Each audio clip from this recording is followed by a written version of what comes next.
Boa noite, sejam todos bem-vindos a mais uma edição do programa A Semana aqui com o Salomão Moiana. Neste domingo iremos passar em revista aquilo que foram os principais temas da semana. Salomão, boa noite. Não sei se começamos já com o facto da semana ou avançamos com Há um factozinho da semana. Eu queria, como o facto da semana, saudar a aprovação do pacote da comunicação social pela Assembleia da República.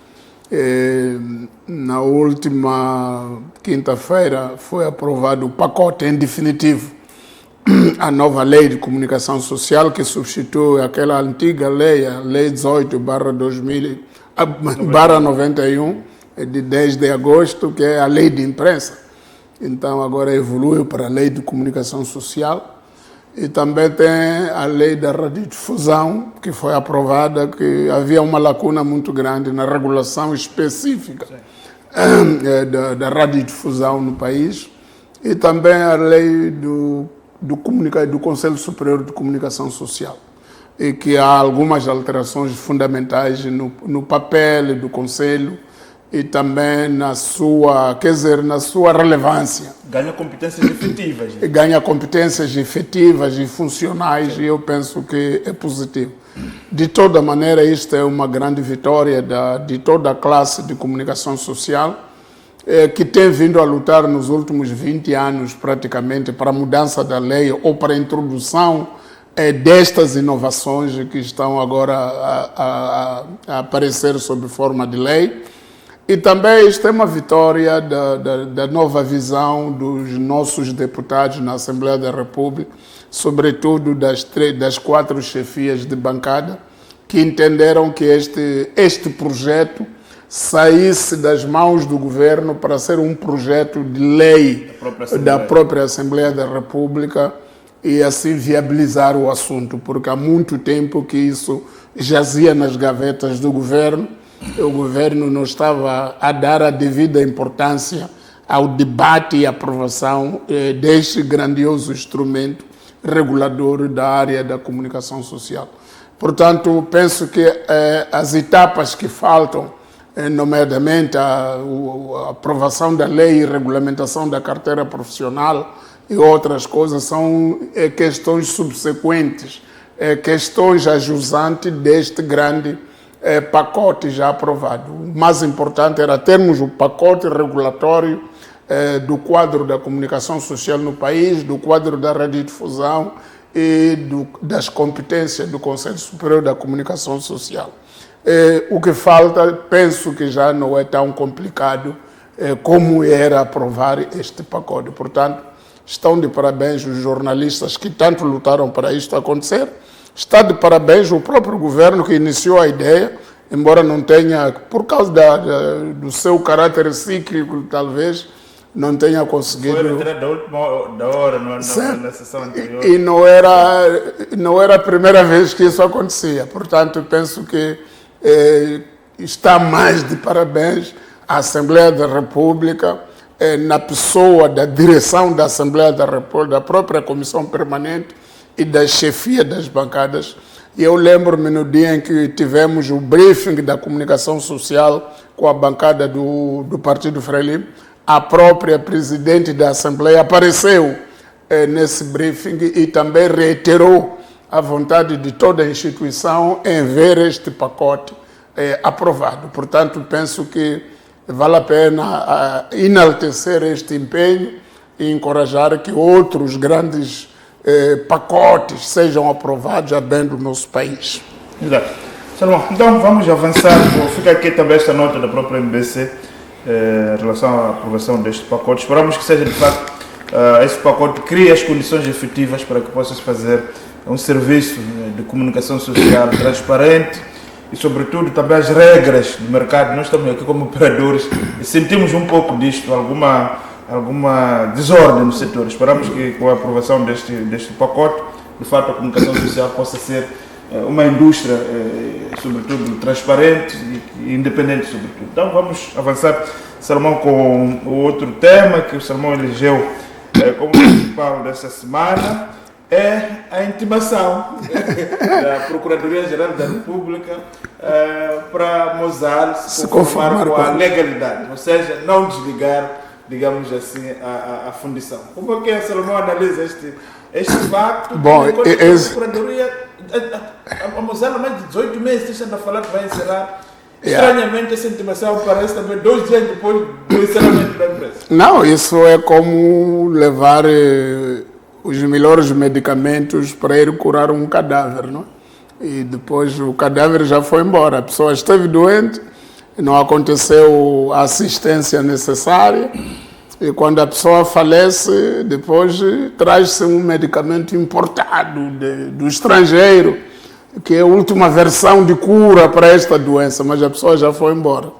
Então é a mesma coisa que está acontecendo. E depois é muito estranho isto que a PGR, no dia 17 de março, mande a Mozal um ofício de interpelação com caráter urgente para interpelar no sentido de Mozal abster-se de tomar a decisão que já consumou-se no dia 15.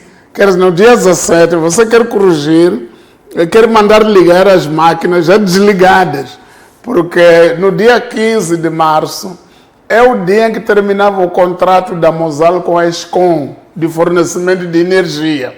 Chegado esse dia, sem que houvesse consenso, houvesse renovação do contrato, é claramente que a Eskom ia desligar a energia não a partir da Mozal, mas a partir da África do Sul. Deixa de fornecer energia e as máquinas da Mozal não podem funcionar mais. E dois, agora a PGR diz que o governo, o Estado moçambicano, ainda que acionista minoritário, é acionista, tem direitos, não sei o que. Tem esses direitos.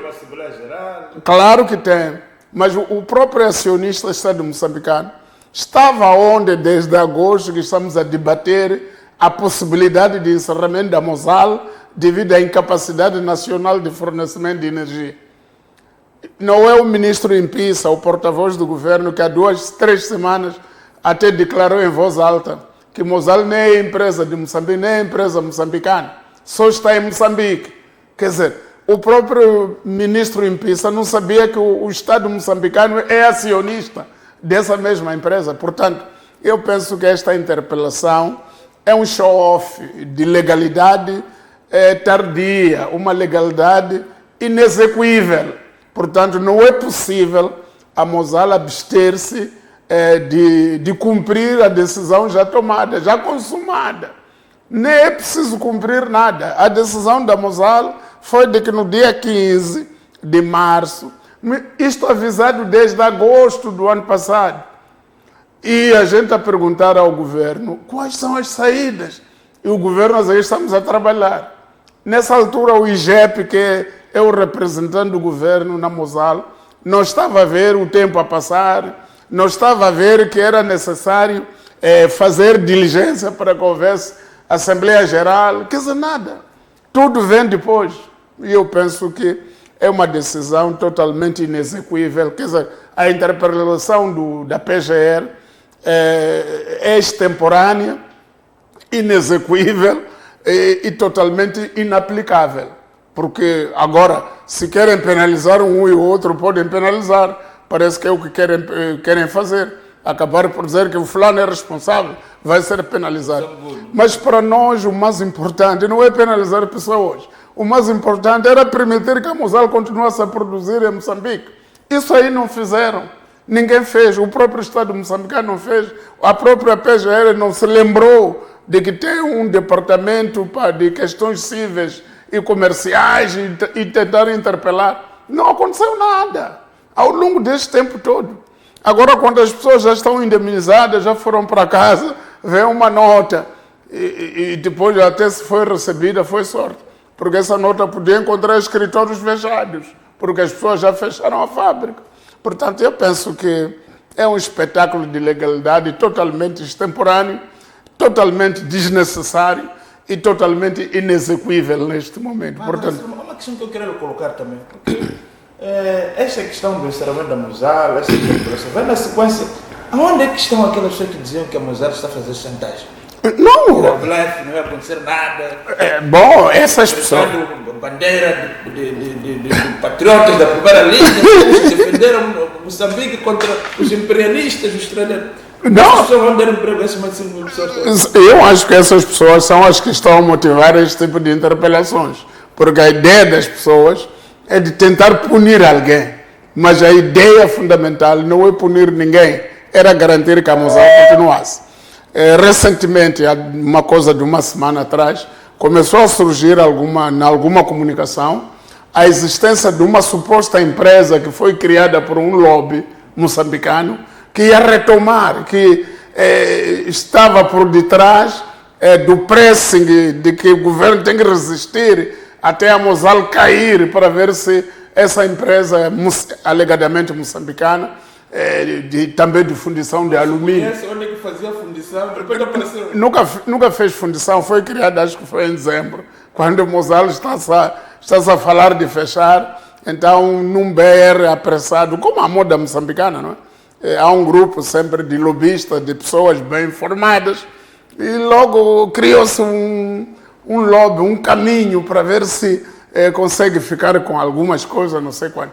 E eu penso que isso aí é a maneira mais rápida de afundar um país. É a maneira mais rápida de criarmos problemas para a economia nacional. E é a maneira mais complexa de retardar o tal desenvolvimento, a tal nova visão econômica que o Presidente da República anda a propalar pelo mundo fora. Então, como é que nós vamos entrar numa era de desenvolvimento econômico seguro, em que moçambicanos tomam as rédeas das coisas, quando nós estamos a deixar as bandeiras do país, as bandeiras econômicas do país degradarem-se e outras caírem por fora? Eu penso que estamos um pouco longe disso. E a questão, como é que também o Salomão avalia aqui o silêncio do IGEP? Está a dizer que o IGEP foi acionista. Ao longo deste processo todo, nunca ouvimos uma única palavra do IGEP em relação a essa questão. Eu penso que o IGEP... Agora recordou-se que tem que requerer a Procuradoria para intimar a Moçambique. Não, eu acho que a Procuradoria devia intimar o IGEP a explicar o que fez o IGEP ao longo deste tempo, desde que tomou conhecimento de que a Mosal ia fechar por causa da falta de capacidade de energia. O IGEP, sendo acionista da Mosal, certamente não tomou conhecimento deste facto no dia 15 de dezembro. Porque o que diz a nota do IGEP? O IGEP tomou conhecimento a partir de uma comunicação feita pelo Conselho de Administração da Mosal do dia 15 de dezembro. Não é verdade. A questão de energia tem sido discutida nos últimos 2, 3 anos. Portanto, não é verdade que o IGEP tomou conhecimento a partir do dia 15. Até nós que não somos acionistas, não representamos o Estado na Mosal, temos estado a discutir esse assunto aqui desde agosto do ano passado. Como é que nós que não somos acionistas temos conhecimento da situação da Mosal e o acionista Estado que está lá representado por IGEP só toma conhecimento quando o PCA da Mosal, no dia 15 de março, convida a imprensa para anunciar que já não vamos importar mais matéria-prima, porque até aqui nós importamos matérias-primas com uma antecedência de 3 meses no mínimo. E nós estamos a informar que o último lote já foi importado, não vamos importar mais porque a empresa, até aqui não temos o acordo sobre o novo contrato de energia, então vamos fechar no dia 15 de março. Então, é nesse dia que o IGEP, sendo acionista da Mosal, descobre que Mosal de facto vai fechar. É absurdo, é totalmente absurdo. E eu penso que é um espetáculo desnecessário, é um espetáculo macabro. Não era necessário fazer-se essas ondas todas. O IGEP, aliás, quem deve ser interpelado não é a Mosal, é o IGEP, acionista representante do Estado na Mosal, para explicar quais são os contornos que levaram até aqui e quais são as ações que este acionista, em representação do Estado moçambicano, levou a cabo. E qual é a informação necessária ou relevante que o IGEP disponibilizou ao governo moçambicano? E se disponibilizou informação suficiente, Como é que um membro do governo, o porta-voz do próprio governo, vai a público dizer que Mozal não é nossa empresa, só está em Moçambique? Agora, neste momento já é nossa, afinal. Quer dizer, tem que se conformar com as nossas leis. Quando alguém diz, quer dizer, não pode ser assim. Eu penso que nós estamos totalmente desalinhados sobre questões fundamentais. E isto mostra, esta nota do IGEP e esta interpelação da PGR, para mim, foi o cúmulo da desarticulação de um governo sobre questões fundamentais do seu desenvolvimento. Salomão, uma outra questão que eu queria colocar na história dessa questão da Mozal. O presidente Chapo elegeu este ciclo como da luta pela independência econômica. Como é que o Salomão olha para a forma como o governo gerou este dossiê para terminar uma situação em que temos ali mais de 5 mil pais de família que ficam desempregados? Temos mais de 200 empresas que prestavam serviços na Mozal, que essas empresas, por sua vez, também empregavam pessoas. Algumas já estão a fechar. O próprio presidente do município de Matola Rei veio recentemente a falar que a situação social naquela zona toda vai ser de um colapso total. Como é que um país que está à procura de mobilizar investimentos, temos estado a ver o ministro a dizer que está à procura de investimento no exterior, permite que a sua maior indústria seja de uma forma absolutamente inacreditável desbaratada? Como é que olhas para essa questão? Não, eu acho que temos de estar atentos, porque outras indústrias também podem fechar nas mesmas circunstâncias. Estou a acompanhar agora o debate, o braço de ferro entre a Kenmar e o governo. E a autoridade tributária, a aplicação das novas cotações de royalties, não sei quantos, sem que isso tenha terminado, tenha havido um acordo final entre as duas partes. E isso pode, já ouvi falar que a Kenmar vai levar isto para a arbitragem internacional, onde eventualmente o governo de Moçambique pode ser condenado e tem que pagar dinheiro em vez de receber dinheiro e uma série de coisas. Eu penso que é preciso o presidente rever o comportamento da sua equipa econômica. A sua equipa pode estar a dar informações não totalmente certas ao presidente e pode estar a dizer que nós temos que conseguir a todo custo isto, mas não se consegue assim. É preciso seguir um processualismo bastante complexo e que mete muitas outras variáveis que se calhar não estão a ser equacionadas na totalidade. Então, é a mesma coisa que aconteceu com Mozal. E na Mozal a questão até era muito clara, era mais simples. Era ver Moçambique ajuda Mozal a encontrar fontes alternativas de energia que não seja apenas a Eskom. E pronto, Moçambique não consegue. Então, ok, não tem capacidade interna. Ajuda lá a fazer uma negociação a um outro nível para ver se a Eskom desenha um plano. Pode não ser agora. Eu até estava a tentar piscar para os 450 megawatts de Temane, que ainda não estão em vigor, mas se calhar podíamos fazer um acordo transitório para se encontrar depois fechar-se o grande acordo, ou seja, então, manter a operação. Porque Moçambique neste momento não tem capacidade, mas se calhar vai ter mais 450 megawatts, mais não sei quantos. Essas barragens todas, essas iniciativas todas de produção energética. Haver um contrato de tampão. Exato. Podíamos fazer uma triangulação de negociação econômica para encontrar uma saída. Não é só ficar no gabinete dizer que isso não é possível. Não é possível, pronto. O que é possível é que temos aí milhares de cidadãos moçambicanos no desemprego e também famílias que vão ser gravemente impactadas com isso. Uma cidade inteira, Matola Rio, o idile de lá, esteve a dizer, fez uma entrevista esta semana, a chorar praticamente, a dizer que o investimento social todo terminou. Toda aquela zona, quando Mozal foi instalada ali, nem havia aquela estrada ali, aquela estrada de Matola Rio. Matola Rio era uma mata. Tudo era mato. Eu fui ali naquela zona, naquele mato, comprar gado. Naquela zona de Matola Rio. Ali, nos anos 90, fui ali comprar gado para Taninga, levar ali. E depois até o antigo governador de Maputo, Soares Nhaga, tinha um curral ali perto. onde está a sede de posto administrativo de Matolari, tinha um curral com muito gado ali. Então, ali era pastagem, eram zonas de pastagem. Não era cidade aqui.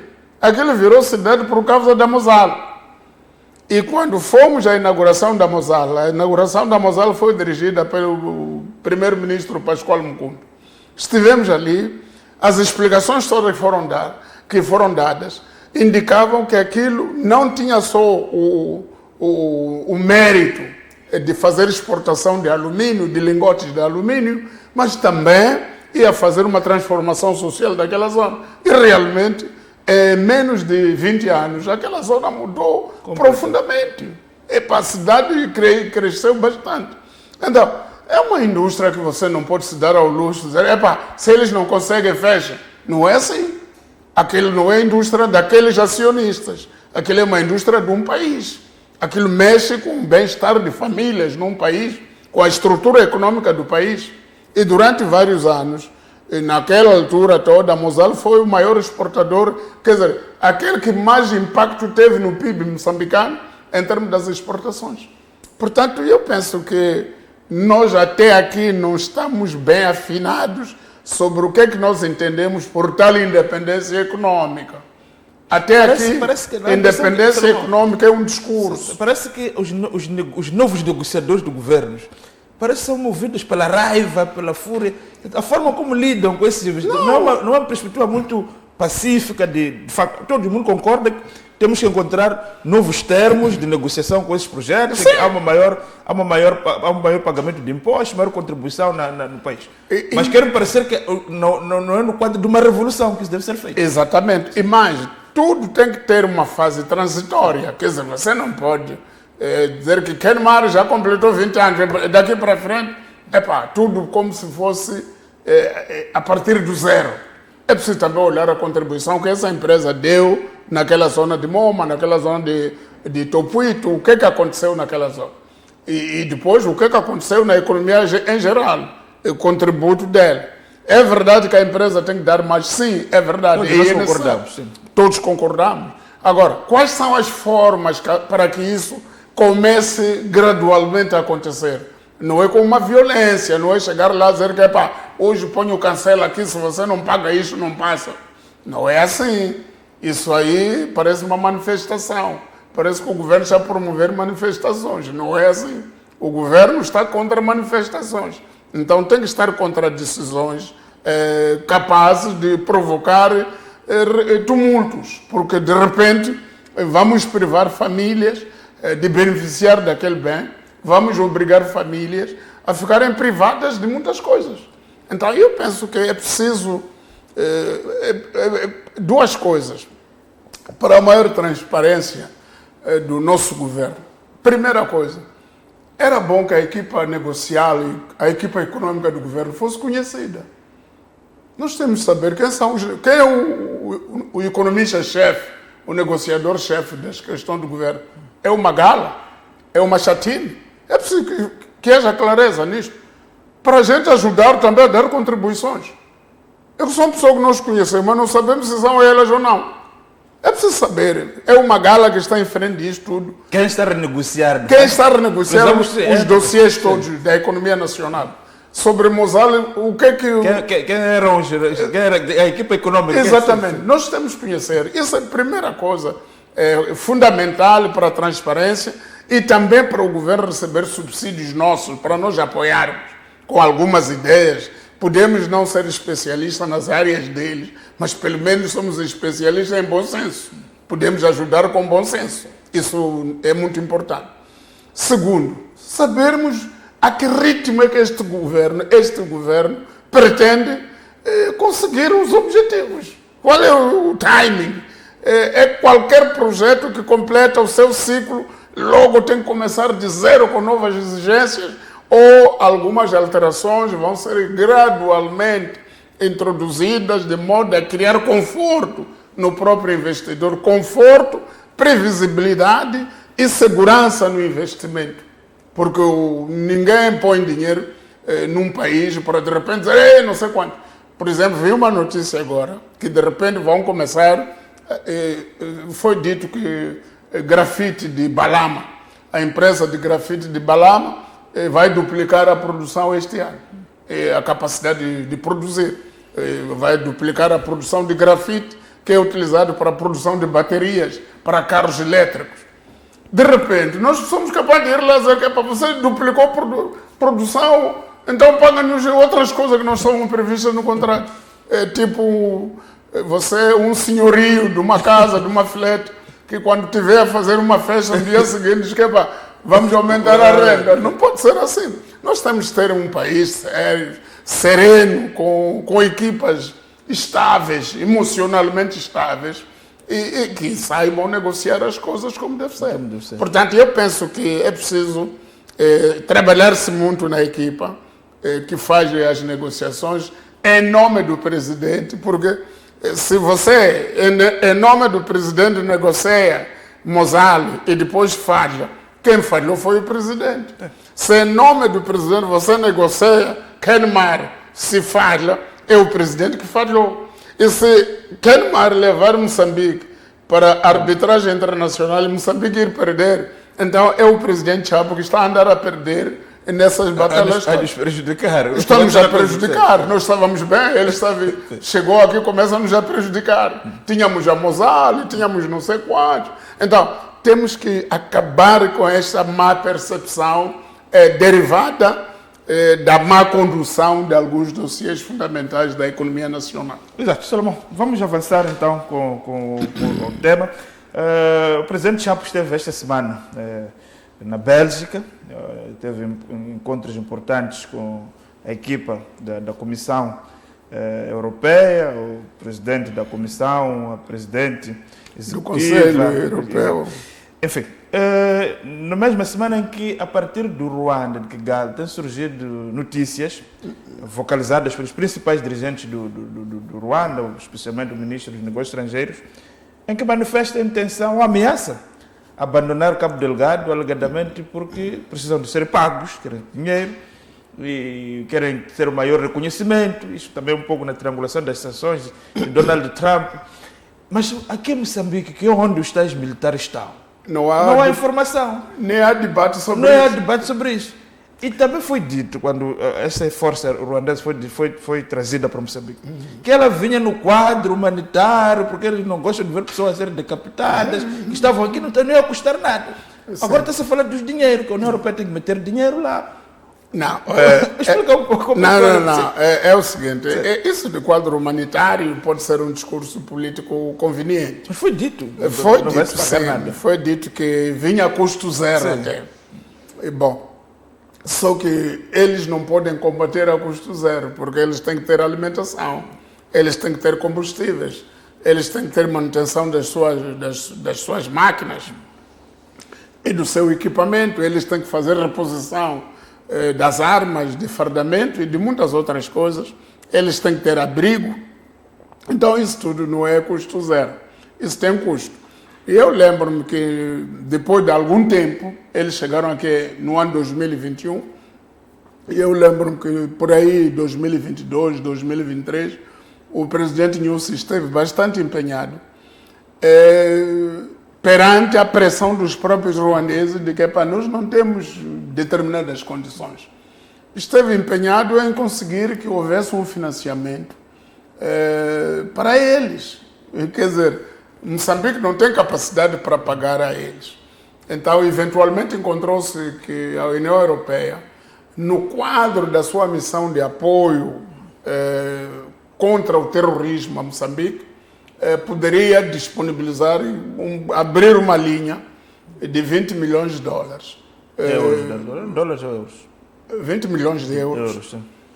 Para dar à equipa ruandesa, quer dizer, para apoiar as tropas ruandesas, ao mesmo tempo que apoia o treinamento das nossas forças armadas, a capacitação institucional na frente de combate, apoio em fardamento, apoio aquilo que se chama material não letal.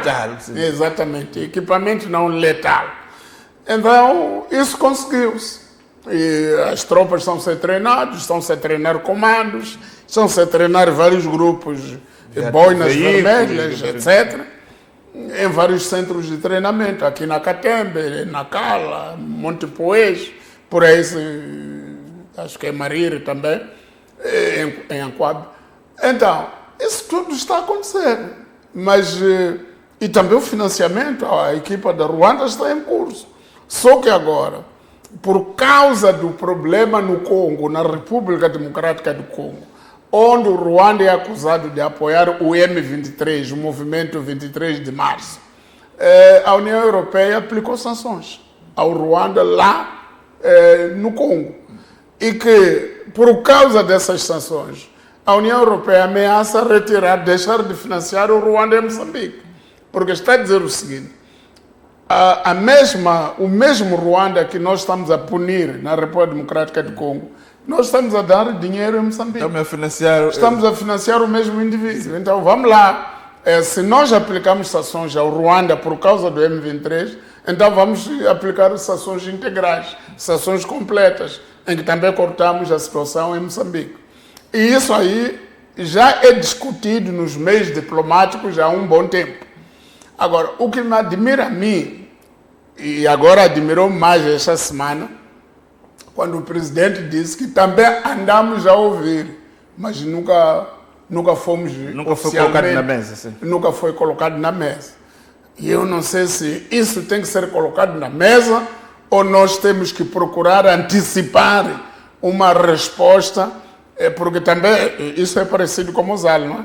Sobre Mozart, numa primeira fase, o ministro em Pisa dizia também estamos a ouvir, mas ainda não fomos oficialmente notificados. Intimado, vamos usar a palavra da Procuradoria. Exato, não fomos oficialmente notificados. Depois de terem sido oficialmente notificados, o ministro em Pisa disse que também Mozart não é empresa de Moçambique, não é empresa moçambicana, só é uma empresa em Moçambique, produz a sua operação, tudo é controlado a partir de fora. Portanto, dando a entender que era menos importante. Agora, também no Ruanda, estamos aqui, a tal missão da União Europeia e a missão e o financiamento ao Ruanda termina em maio. Maio é no próximo mês. Em maio, se nós chegarmos a maio, com o Ruanda a dizer que vai se retirar, e também estou a ouvir pessoas, este país está numa situação difícil. Há pessoas que dizem assim, era melhor sair. É chantagem, também diz chantagem. É a mesma coisa, a mesma equipa. É incrível. Nós temos uma equipa escondida debaixo, não sei de que mesa, que anda a atiçar o nosso governo a tomar decisões irracionais. A vinda do Ruanda a Moçambique, muita gente nem sabe, só diz que Ruanda está aqui.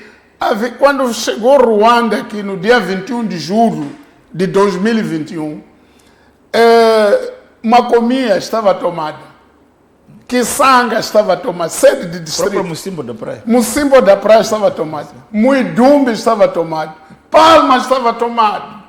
Quer dizer, e chegou no dia 21 de julho, até agosto já tinha libertado essas zonas todas. Então, mas nós estamos aqui a dizer, nós temos capacidade, mas você tem capacidade no Facebook, a sua capacidade é na internet. Nós queremos uma tropa que tem capacidade no terreno e não no Facebook. Então, nós vamos ter capacidade, sim senhor, mas não vamos desprezar quem já tem mais capacidade. E Salomão acha que numa situação em que a tropa ruandesa sai, a Total continua com o projeto? Aí está um problema. É que sabe o que vai acontecer? É que a Total tem um acordo com Ruanda para a proteção do projeto. O que vai acontecer? Ruanda vai deixar de combater em Macomia, de combater em Mucimbo, combater em Kisanga, e combater em Meluco e concentrar-se no projeto de Total Energia. Então vai proteger ali só. Então pronto. Nós como país, lá em Anquabe, lá em Nangá, vamos andar aí a pular de um lado para o outro e a tropa do Ruanda, que vai restar, a tropa residual do Ruanda, vai ficar ali. concentrado a proteger. A proteger o capital. Exatamente. Sim. Mas paga pela total. Exato. Então, Isto é balcanizar um país. nós não podemos ficar adormecidos, dizer que na devida altura é agora. Se nós não agimos agora. Estranhamente, o presidente visitou as instituições europeias e reuniu-se com o CEO da Total também. Exatamente, com o CEO da Total, mas com o CEO da Total eu entendo que é para tratar questões bilaterais da Total, como saber. Mas na União Europeia não se encontrou com a presidente da comissão porque estava por questão de agenda. O presidente António Costa. E esteve com aquela senhora Kaia, A representante da política externa. de política externa, mas outras O figuras. presidente António Costa. Exatamente, também o presidente do Conselho Europeu, António Costa, mas outras figuras relevantes. E eu até acredito que o presidente deve ter discutido a questão do Ruanda com eles, Claro. mas por uma questão Diplomática, diplomática. sim. Agora, se aquilo que ele está a dizer for verdade, de que na devida altura, eu fico alarmado, porque na devida altura pode ser muito tarde. Então, era bom que nós tivéssemos... Salomão defende a manutenção Eu da tropa ruandesa em Moçambique. Claro, porque eu conheço as vantagens disso, porque eu vi como é que as coisas estavam e também vejo como é que as coisas estão depois deles chegarem. As coisas mudaram drasticamente.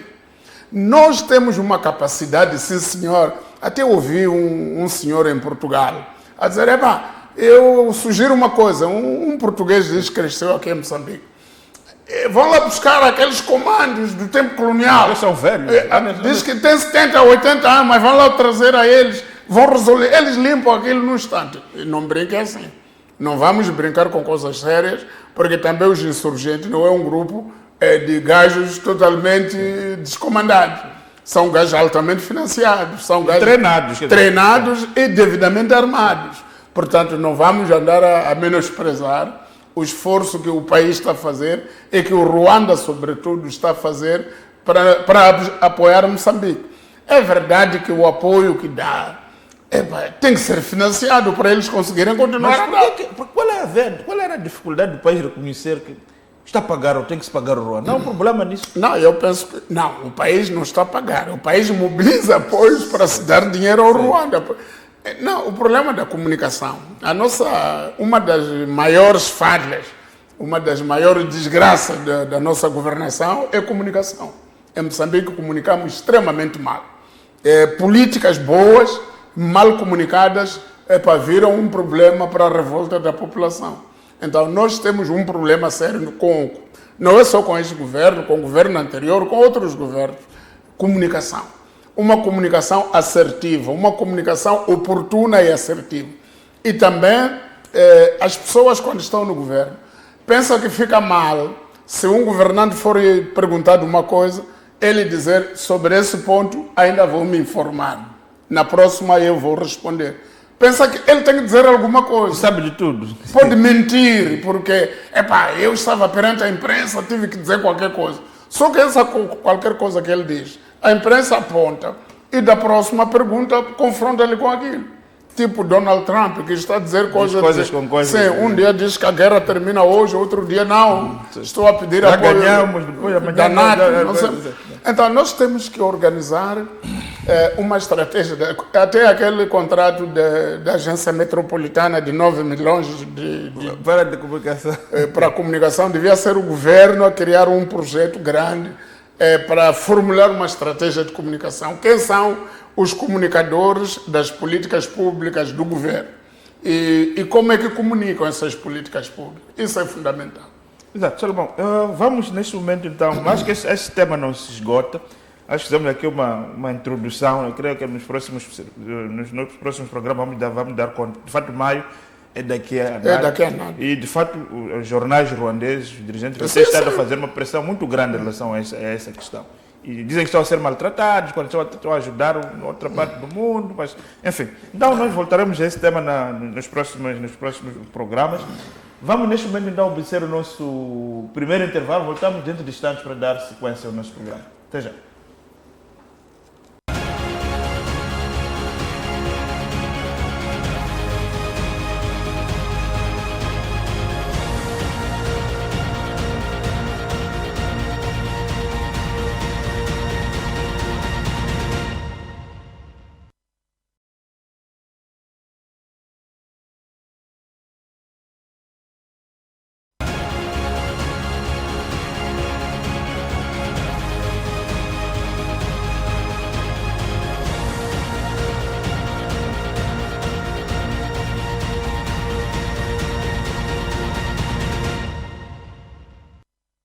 Estamos de volta então para a segunda parte do nosso programa, a semana aqui com Salomão Moian.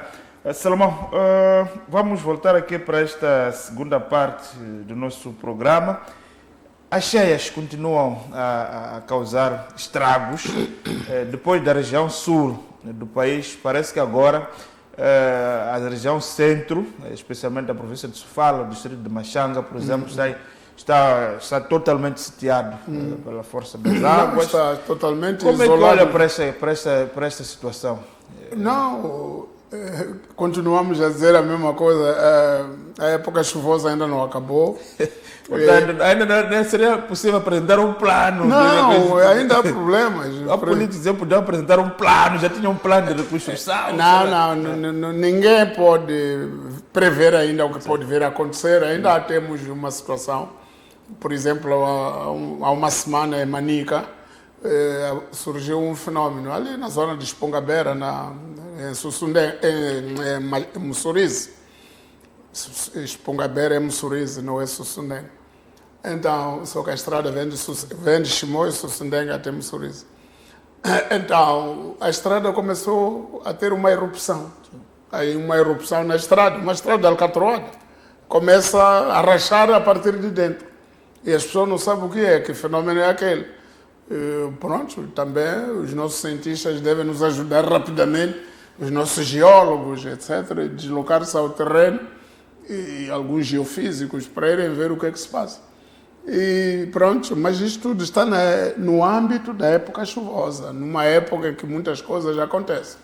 De facto, o distrito de Machanga está isolado já há alguns dias do resto da província de Sofala e, consequentemente, do resto do mundo. Só que não é só Machanga, o Rio Save transbordou, tanto para Machanga, assim como para Govoro, em Nhambane, a vila de Mambone, Nova Mambone, está também totalmente submersa. E até antes de ontem morreu uma senhora afogada na água da própria vila. Portanto, numa vila onde ela habita normalmente, de repente você morre na sua própria vila por causa da água que vai chegando.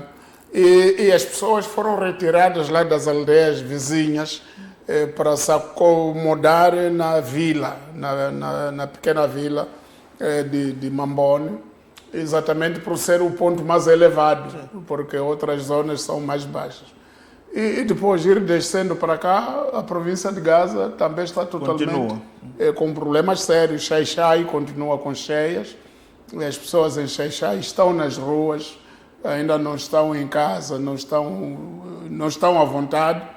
Aquela zona toda de Chokwe, Guijá, aquela baixa de Chibuto, e as pessoas estão de um lado para o outro também, a ficar em pequenos sítios e a serem apelados. Ainda ouvi o secretário de Estado, Jaime Neto, no sábado, a dizer que as pessoas, o governo, os governos distritais devem fazer retirada compulsiva das pessoas, porque há pessoas que resistem, há pessoas que dizem que não querem, porque os meus bens, porque esta onda já não é grande, a primeira onda era, esta já não é. Então, para salvar vidas humanas, é preciso tomar medidas, às vezes, medidas impopulares, medidas que não muito elogiáveis, mas ajudam a resolver alguns problemas, para diminuir o número de óbitos por causa das cheias. Até o fim de semana, até antes de ontem, o Rio Limpopo estava 4 metros acima do nível de alerta. Portanto, a situação está grave naquela zona. E não só, mesmo aqui na zona, baixando mais para cá, nas imediações na bacia do Limpopo, do Incomate, muitas famílias continuam de qualquer maneira. Há zonas que não tinham água na primeira onda, mas agora, por causa das chuvas intensas que têm caído nos últimos tempos, já temos estas situações. Portanto, os grandes desafios estão aqui. Ainda a época chuvosa está em curso e os estragos continuam a se assomar. Portanto, é preciso haver uma estratégia, não sei qual, porque nós ainda estamos na fase de socorro das vítimas.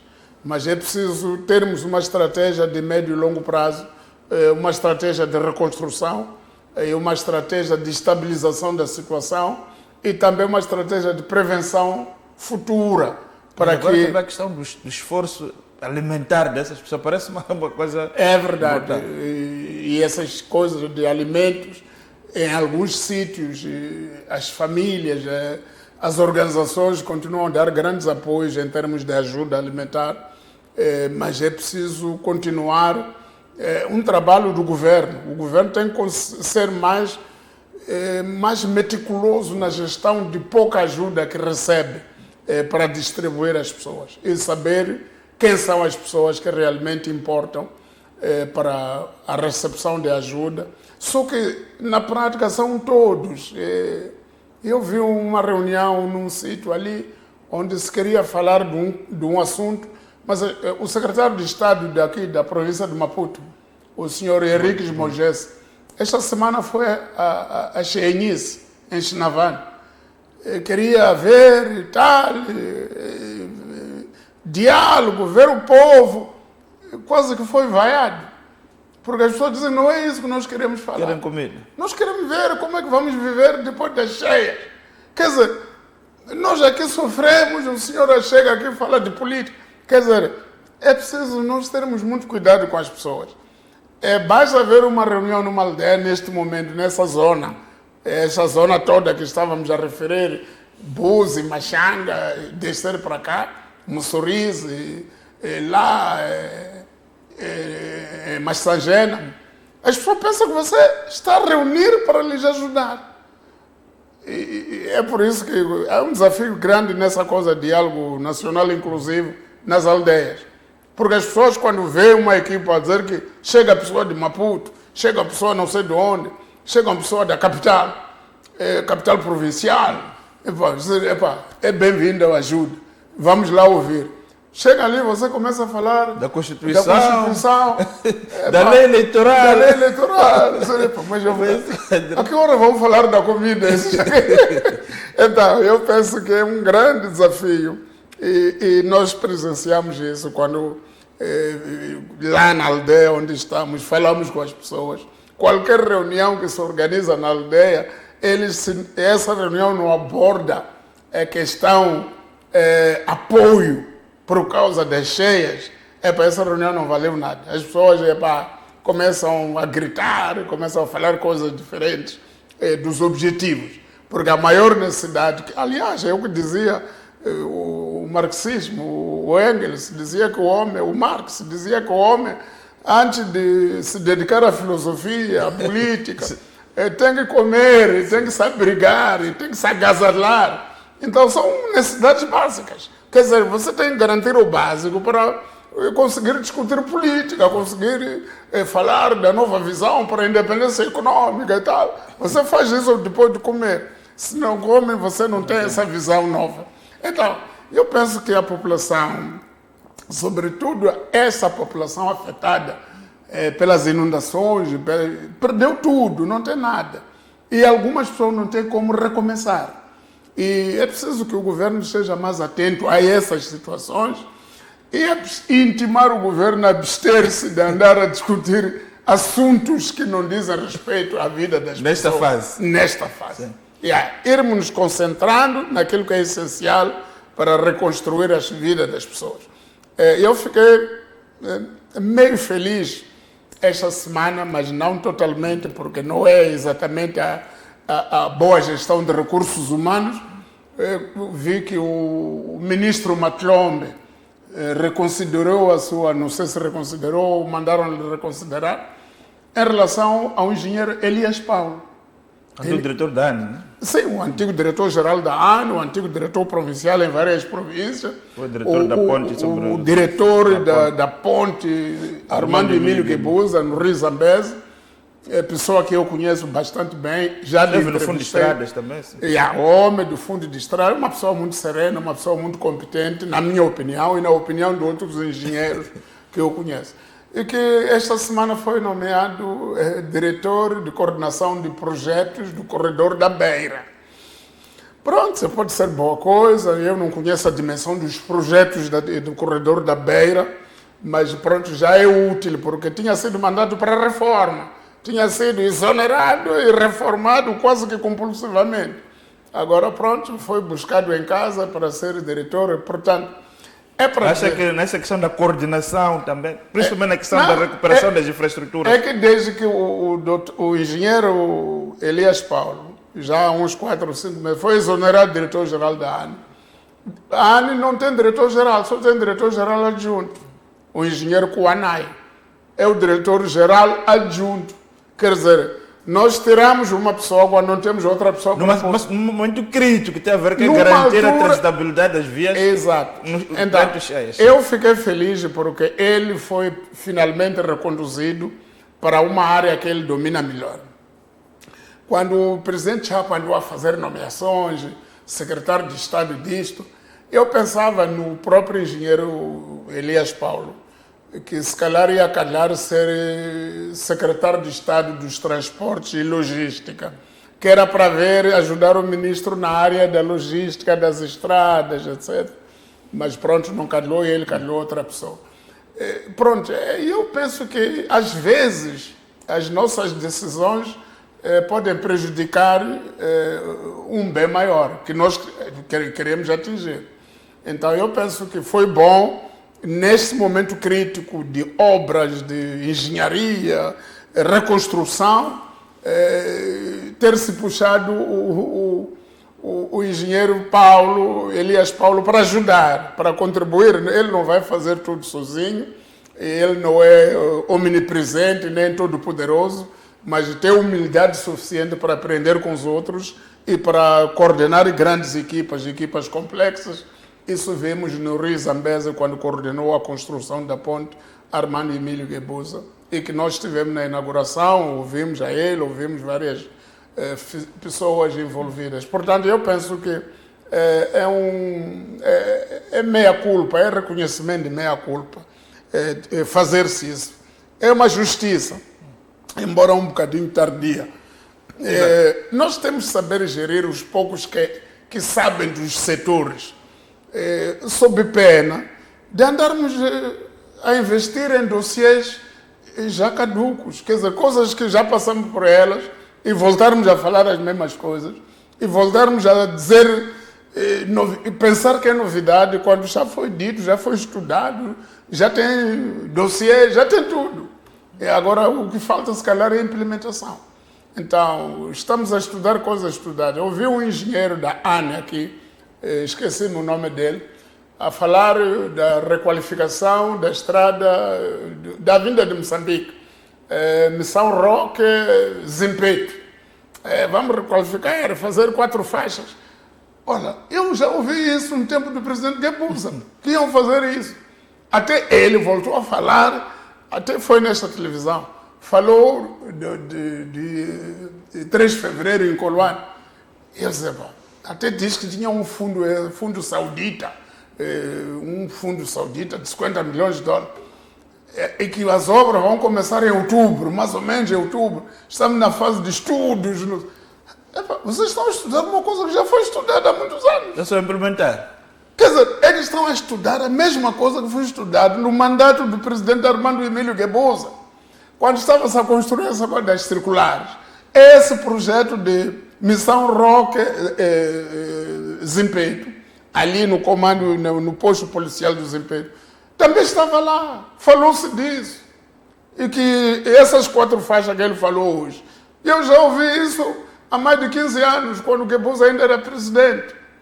Essa coisa de fazer missão, aquela coisa, 3 de fevereiro em Coloane, ouvi desde o tempo do presidente Chissano. Não acontece por quê? E depois diz que vai começar as obras lá para setembro, outubro. Quer dizer, as obras vão começar precisamente na época chuvosa. Quer dizer que vamos chegar à próxima época chuvosa. E quando eles estão a começar a estacionar caterpillars ali nos sítios, e depois chove, vamos dizer que vamos parar, ao invés de recomeçar em março, abril. Estamos a brincar com quem? Tá? Salomão, eu queria fazendo uma ponte mesmo. Exato. Esta semana a Federação Moçambicana dos Empreiteiros convocou uma conferência de imprensa para manifestar a sua indignação. Não, eu concordo Primeiro, com relação à perfeitamente. falta de transparência. nos Eu concursos. acompanhei o discurso, a intervenção Do senhor do Bento Machaíla sim. sobre isto. É grave o que ele está a dizer. Ele está a dizer o que é que está a dizer? Está a dizer que agora o governo está-nos a chamar para ajudar na reconstrução. Mas como é que vamos ajudar? Nós não temos capacidade. Primeiro, há duas coisas, há dois problemas de que ele levantou. O primeiro problema é que as empresas, os empreiteiros moçambicanos, estão totalmente descapitalizados. Não ganham obras. Não, primeiro estão descapitalizados. Não têm capacidade de executar certas obras, porque o governo está-lhes a dever há 2, 3 anos. Não paga as obras que já realizaram. Em épocas chuvosas anteriores, ainda não foram pagos. Aquela história do tesouro, não é? De que é para pagar, paga-me para eu te pagar. Então não estão a receber. Então as obras, eles não têm capacidade. Segundo, quando vêm os concursos, quem ganha são empresas estrangeiras. Mas por que ganha? Chineses. Exato. Mas por que ganha esses chineses? É por causa dos critérios do concurso. Querem ver a sua faturação, tem que ter uma faturação no mínimo de 5 mil milhões nos últimos 5 mil milhões de meticais nos últimos 3 anos. Mas se nos últimos 3 anos o empreiteiro está no tesouro a exigir que lhe pague o dinheiro, como é que vai faturar? Quer dizer, é um ciclo vicioso criado para dificultar as pessoas. Você quer que a pessoa demonstre que nos últimos 3 anos andou a faturar isto, a trabalhar assim. Mas nos últimos 3 anos o empreiteiro está paralisado, com trabalhadores despedidos até, alguns deixados em casa, em stand-by, porque está todos os dias com as faturas no tesouro, para o governo lhe pagar as dívidas anteriores. E o governo não paga. E agora o mesmo governo precisa do empreiteiro para voltar a reabilitar as estradas. Resultado, é campo aberto para ganhar os chineses, para ganhar os que são os chineses, sobretudo os que ganham, porque são as empresas que têm robustez suficiente, injetada a partir dos países deles, para fazer as obras. Os moçambicanos ficam aqui a assistir.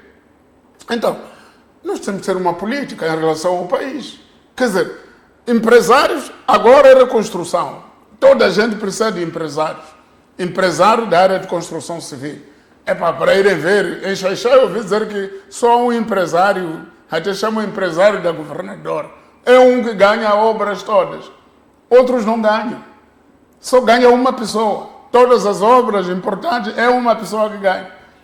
Os outros não ganham. Não tem qualidade. Vai reconstruir lá em Guele-Guele, é essa empresa que ganha. Vai aonde? Não pode ser. Não pode ser assim. Nós temos que rever Mas isso. essa questão também que eu observo. Aqui em Moçambique, sempre que começa um novo ciclo de governo, emergem novos empresários. Os anteriores parece também já não tem, dizer que tinham muita robustez. Desaparece. Esses tais empresários. Mas por quê? Não, é porque os nossos empresários aqui são artificiais. São quinquenais. Não, os nossos... Quer dizer, há indivíduos que genuinamente querem ser empresários. E que se dedicam, fazem esforço. Mas eles depois descobrem que é inútil o esforço que estão a fazer. Porque indivíduos que não têm qualificação empresarial, não têm empresa, não têm nada, estão a ganhar mais dinheiro do que o empresário. Quer dizer, há indivíduos que com 2 chamadas telefônicas, sentado num bar, num café, ganha milhões sentado ali, do que o indivíduo que está a transpirar lá no campo, a empregar na estrada, pessoas, a pagar imposto, a receber inspeções de finanças, inspeções não sei de quanto, de INAI, de outras coisas. Mas pronto, é o país que nós temos. Agora, cada ciclo de governação tem uns meninos bonitos desse ciclo. Emergem os novos empresários. E aqueles anteriores desaparecem. Aqueles proeminentes anteriores até são perseguidos. E a ouvir reportagens, este é porque é filho de fulano. Mas não diziam durante esse tempo todo que o pai estava presente. É como numa família, morre o pai, então esses miúdos são ladrões, mas quando o pai estava aqui você não falava. Não dizia isso. Então é cobardia também por parte de algumas pessoas. É desonestidade. Mas por que essas pessoas cujos protetores já não estão no poder estão a ser combatidas? Estão a ser combatidas porque tem que abrir lugar para os novos protegidos assumir aquele espaço. A luta nas minas, a luta nas pescas, a luta nas madeiras, são esses setores que dão mais dinheiro rapidamente. Então, não é a luta na agricultura, não, ir fazer 50 mil hectares para a produção de qualquer coisa, produzir soja, produzir gergelim, não é aí a luta. A luta é nas madeiras, que você, com 2 chamadas telefônicas, manda exportar para contentores a partir do porto de onde e de onde. A luta é nas minas. E nas minas não é você que faz as minas. Você está aqui, tem uma equipa lá a fazer. E depois a equipa diz que já fez, então, para sair das autoridades, não ser complicado, é preciso uma chamada telefônica, a chamar a atenção ao diretor provincial dos recursos minerais ou ao governo local para a proteção dessas pessoas. Então, quem não tem essa capacidade de chamar ou de mandar, pode ser castigado localmente e pode ser inviabilizado. Mas quem viabiliza são os novos protegidos que querem aquele lugar também para ficar na mesma posição. Por isso, empresas aparentemente prósperas durante um mandato, quando cessa o mandato, os donos desaparecem da circulação. Alguns viajam e não regressam. Durante muito tempo, os trabalhadores ficam à deriva. E essas empresas de construção, por exemplo, está aqui o Salomão a falar, rigorosamente, as empresas nacionais de construção desapareceram praticamente. Tem que desaparecer. Há uma proeminência, não sou xenófobo, longe disso, mas verificamos que os donos das maiores empresas que operam no Moçambique neste momento, ou são chineses ou são portugueses, basicamente. Exato. Mas isso tem uma explicação. A explicação é mais ou menos esta. É porque essas nossas empresas... Não têm capital. Não recebem no Tesouro.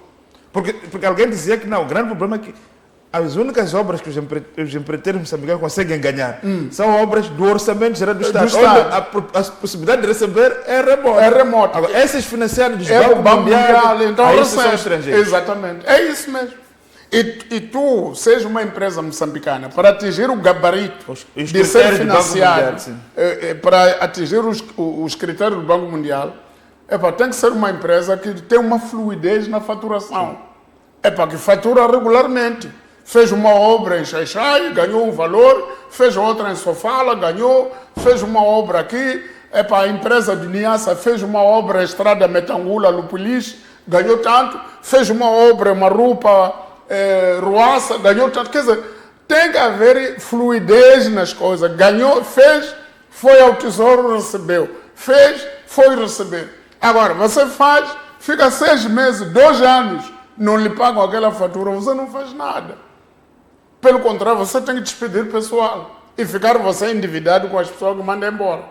Porque no dia a dia essas pessoas organizam-se periodicamente para vir à sua casa fazer manifestação. Então, mas isso tudo, quem está a matar não são aqueles trabalhadores nem a obra, é o governo que você tem. Então, se um governo não tem política, deixa isto ao critério dos funcionários do Tesouro decidir a quem querem pagar, a quem não querem pagar, isso estamos mal, estamos bem. Não vamos andar para nenhum sítio. Num país sério em que a decisão se te paga ou não é minha, só depende de mim. Se eu estou feliz contigo, vou te pagar sempre. Mas se eu não gosto de ti, não te pago. Ou se tu não me das aquilo que eu quero de ti, eu vou te deixar. Então, é o que está a acontecer. Então, os nossos empresários estão a falecer. Não estão a conseguir obras. Não... e depois, neste momento de reconstrução, pós-cheias, é verdade que há obras grandes, de grande engenharia, que exigem empresas chinesas, portuguesas, sul-africanas, mas há coisas pequenas, normais, que empresas locais, Essas empresas não têm capacidade. Eu estive em Moinha há uma semana. O nível de destruição que aquilo tem é muito grande. Existe, algumas coisas são de grande engenharia. Por exemplo, praticamente 90% das instituições públicas estão a verter. Aí está. Ou seja, não precisa de uma grande engenharia, mas os empreiteiros da província Não tem capacidade, não tem capacidade financeira. Não podem comprar material. Não tem. E se tiverem que comprar material, vão comprar material do manejo. Material de péssima qualidade. E resultado. Em pouco tempo, quer dizer, vão pintar... Anualmente estamos a resolver mesmo os problemas, Os mesmo os mesmos problemas. edifícios, estamos a intervencionar mesmo em edifícios. Por aí Mesmo dentro. os centros de saúde a verter, maternidades a deixar cair a água, escolas, pior. Aquelas chapas Yeah. parecem... Aquelas papel, chapas que você papel, pode sim. rasgar com a mão, são essas que tem que usar. Mas tem chapas IBR de categoria maior, que você para comprar o metro custa quase 1000 meticais. Então, nós temos que mudar a maneira de gerir as coisas. Só para fechar, mas acha que o Salomão tem que haver aqui um plano muito sério de mobilização de recursos para a reconstrução, mas não para paliativos. Tem que haver uma grande reconstrução. É isso. Sim, mas antes desse plano tem que haver seriedade na maneira de gerir o país. A maneira de gerir o país não pode continuar a ser esta. Quer dizer, ouvi uma pessoa dizer que não. Esses empresários que estão aflitos, esses empreiteiros, a dizer que quando conversaram com alguém no Tesouro, disse assim, quer dizer, aquele senhor é Deus, se ele não quer te pagar, acabou a sua vida. Mas como é possível? Isso é um funcionário do Estado. É Deus. Então, o presidente da República não é Deus, nomeia um Deus para ficar no Tesouro. O presidente não é Deus, nomeia um Deus para ele garantir. Se ele quer, paga. Se não quer, não te paga. Acabou a tua vida. Isso, porra. Mas que país é esse? Isso é estranho isso. Agora, esse cidadão deve recorrer a quem? Se o presidente da República nomeia um Deus para ficar a controlar os orçamentos e o tesouro. Eu penso que nós temos que ser mais sérios. Temos que criar mecanismos de seriedade para organizar o país. Isto aqui são... Esse discurso de organizar o país terminou com as manifestações Não, violentas. não, ainda não organizamos o plano país. de organizar o país. Não, não sei se as manifestações visavam Dizia que era organizar o país. Não, mas eu, durante o tempo das manifestações, eu estava a apoiar a parte de organizar o país. Ainda hoje apoio essa parte. O nosso país não está organizado. Zé Belmiro, o país não está organizado. Nós temos um país esquisito, um país estranho. Um país em que aqueles que fazem um bom trabalho até podem ficar 2, 3 meses sem receber salário. E aqueles que fazem palhacice e tal, coboiadas, estão a nadar em fundos. Então, não é país isso. Um país tem que ter previsibilidade, tem que se saber. Você foi à escola, organizou-se, é chefe disto, é engenheiro nisto, é empresário. Você tem que ganhar. Agora, você faz essa carreira toda, chega a vez de ser pago. Não. Tem uma pessoa que você, se não lhe dá isto, não lhe paga. O que é isso? É país, isso não é país. Então, nós, enquanto não fizermos isso, só para fechar. Enquanto não fizermos isso, não há governação nenhuma que vai resolver os problemas estruturais de Moçambique. Até eu estou um pouco atrapalhado. Quando é que se vai criar a tal inspeção geral do Estado? Já foi aprovada a lei e tudo. Porque essas questões todas de pessoa que diz que eu tenho que ser assim, assim, tem que haver uma inspeção superior que faz auditorias constantes. Alguém me perguntou, aliás, alguém disse, por que um país esquisito até, governado por um homem da extrema-direita, El Salvador. Como é que El Salvador, de repente, tem muito dinheiro, está a construir avenidas que nunca mais acabam, está a construir grandes hospitais, está a construir arranha-céus. E o tal presidente, que eu nem gosto dele, chama de Nayib Bukele, diz que não, é porque nós aqui começamos a matar os corruptos. Quer dizer, se você aqui é corrupto, nós... Está a propor a internacional um plano macabro contra a vida. Não estou a propor isso. Ele está a dizer que o país não recebeu novo dinheiro, mas fechou as fissuras por onde saía o dinheiro. Então, fechando essas fissuras, resta dinheiro para hospitais, resta dinheiro para educação, resta dinheiro para infraestruturas. Então, as pessoas estão a viver melhor. Então, também alguém me disse isso sobre o Ruanda. Ruanda, por que dizem que é a pérola de África? É porque fechou através de quê? De combate cerrado contra a corrupção, isto é, maltratando os corruptos, mas para além de maltratar os corruptos, cria um mecanismo de auditorias frequentes a todos os níveis, incluindo aos níveis dos ministros, ao nível de pessoas como secretário de Estado, tem que ser auditado, tem que se ver o que é que ele faz, o que é que não faz. Então, essas coisas não é só dizer que excelência, excelência, é um excelência corrupto.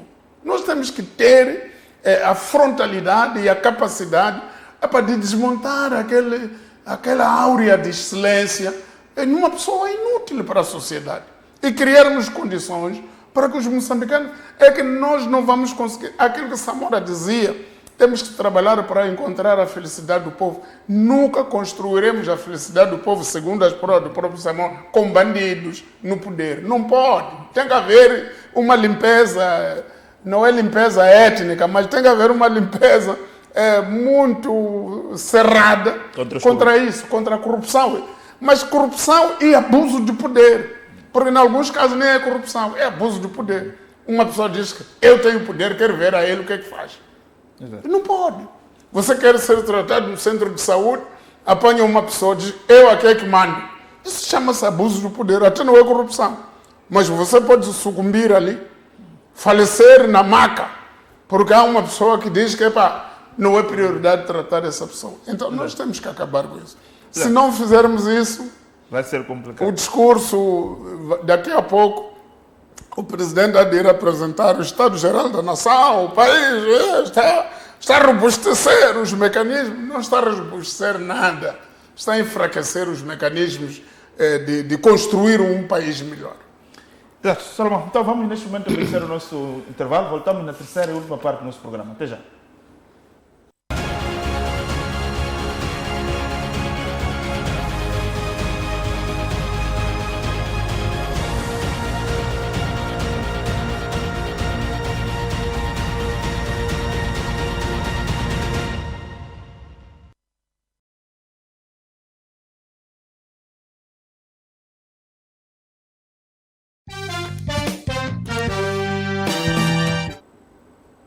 Estamos de volta então para a terceira e última parte do nosso programa, a semana aqui com o Salomão Moé.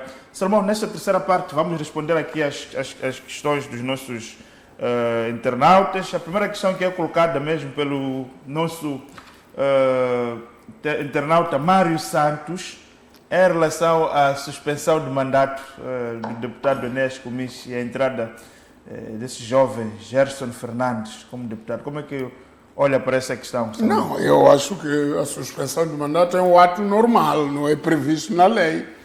E o deputado Comiche, por razões pessoais, achou que devia suspender o mandato. E eu penso que ele, o deputado Comiche, devia ser homenageado pela Assembleia da República, pelo grande contributo que ele deu à nação. Muita gente não sabe. Uma vida longa de serviço público. Não, é que o Comiche trabalha para o Estado moçambicano desde 1972. Desde o tempo colonial. Formou-se nessa altura na Universidade do Porto, em Portugal, voltou para Moçambique, trabalhou para várias instituições financeiras no tempo colonial, foi o primeiro presidente de um banco nacional, o BPD, e foi um ministro das Finanças, foi governador do Banco Central, foi tudo. Então, para mim, o cidadão Enéas Comiche, com aquela disciplina dele, com aquela calma toda, muita capacidade de trabalho, já foi governador substituto na província de Maputo e em outros sítios. Eu acho que nós, essa juventude que não o conhece, passa a vida a ridicularizar. O Comiche devia morrer. Não, havemos de morrer todos, cada um por seu turno. Não há ninguém que apressa o outro. Mas nós temos que reconhecer o grande contributo que o Comiche deu neste país, não só na Assembleia, mas no governo, na sociedade e em muitos sítios. Portanto, é um exemplo para mim de longo serviço público. E um herói. Isso é registro, pelo menos, de casos de corrupção. Exatamente. De estar a beneficiar a OAB. E não só, o Comiche é dos poucos cidadãos, eu conheci dois até. Conheci o Comiche e o Dr. Pascoal Mucumbi. Cidadãos dedicados inteiramente ao serviço público. São empresas, não são acionistas de nada, não têm propriedades, podem ter uma casa deles que compraram, que está a render, mas não são empresários, não estão, vais vasculhar o Não BR, são políticos. não são indivíduos que se aproveitem de bens públicos para ganhos pessoais, não são. É uma pessoa muito limpa, é uma pessoa com uma folha muito limpa. É verdade que já tem uma idade avançada, acho que faz 87 anos este ano, mas para mim é uma grande homenagem que temos que prestar a ele. É uma figura de destaque. Agora, quem entra no lugar dele é um deputado suplente qualquer, não me interessa, qualquer um entra. Eu também, se estivesse na lista, podia entrar. Mas o grande mérito nisto é o do próprio Enéas da Conceição Comis, que tem um longo serviço público a favor de Moçambique. Ele já foi professor, deu aulas de economia, muita gente, formou gerações. Portanto, para mim, está de parabéns terminar o serviço em vida. Dizer, eu já quero descansar da Assembleia. Também podia descansar na Comissão Política, nessas coisas, mandar o Dr. Enéas Comis, chefe de Brigada Central. Isso é violência contra a vida dele. Eu penso que chegou a altura em que devia descansar. Exatamente. Yeah. Vamos avançar para a segunda questão, colocada pelo Igor Varandas. Querem saber qual é a opinião do Salomão, né, em relação ao alegado uso da Polícia da República de Moçambique, bens públicos, em atos partidários da OMM no dia 16 de março. Mas um momento. Alegam que a Frelimo terá mandado a polícia transportar a coroa de flores e prestar horas militares completas no Monumento do Estado. Não, é falta de informação. A nossa juventude também tem que ser educada. Nós temos que ser muito honestos para as pessoas. Se um partido político, ou vamos lá deixar os partidos políticos, se a OTM, chega o dia da OTM, não sei se é 29 de novembro, o dia da OTM, que é uma central sindical, chega o dia da OTM, não é OMM, e vai à Praça dos Heróis depor uma coroa de flores. Tem que haver polícia. A polícia tem que estar lá para garantir a proteção e segurança do evento. E aquela coroa de flores que o secretário-geral da OTM vai colocar ali, não é ele que carrega a coroa, vai com ela para ali. Tem que ser os oficiais, o protocolo da polícia adequado para isso, treinados para aquilo, que levam e ele vai atrás deles. É marcha cerimonial. E chega ali, ele pega a coroa, coloca ali em cima. É essa a função aquela polícia, aquele tipo de polícia, é para isso. Não é porque é o OMM, não. É porque é um evento público, feito numa praça pública, tem que ter a proteção policial. Da mesma forma que se houver um evento, pode ser até partidário, de um partido, que tem que ir a um determinado lugar, praça, desde que devidamente comunicado o evento, essa cerimônia vai ter a proteção policial. Portanto, não é por ser 16 de março, ok? 16 de março é dia da fundação da OMM, muito bem. Era justo que a OMM até foi para a praça da OMM e colocar uma coroa de flor. Não vai lá desguarnecida, porque a OMM não é uma organização clandestina, Moçambique é uma organização oficial, é conhecida, registrada, então tem o direito de usar a proteção policial para o seu ato público. Exato. Então, Salomão, ficaram aqui então esses dois temas e eu gostava de fazer mais uma vez o apelo, pedir para nós aproveitarmos aqui a presença do decano como Salomão, trazer aqui questões estruturantes, não discutirmos essas pequenas coisas. Acho que o resumo que a minha produção é pedir mais uma vez a minha produção também para estar muito atenta a essas questões, sobre a importância de aproveitarmos a presença aqui do meu para trazermos assuntos, de facto, sim, assuntos que ajudam a refletir o país, não necessariamente. Não, essas coisas, tipo parece que estamos a fazer perseguição deste e daquele. Então, foi esta então, a nossa rubrica, Salomão Responde.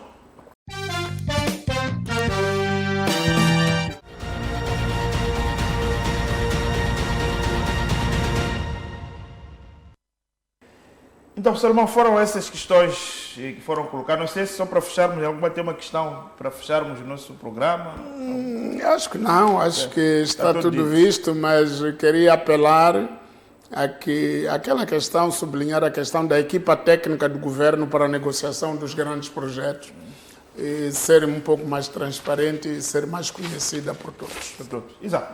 Então, Salomão, ficamos então agendados para o próximo domingo. Obrigado. Assim, caro telespectador que nos acompanhou, muito obrigado pela sua audiência. Nós voltamos na próxima semana. Queremos agradecer especialmente aos nossos internautas que nos assistem a partir de Portugal, do Brasil. Temos recebido muitas mensagens também da África do Sul, da Alemanha.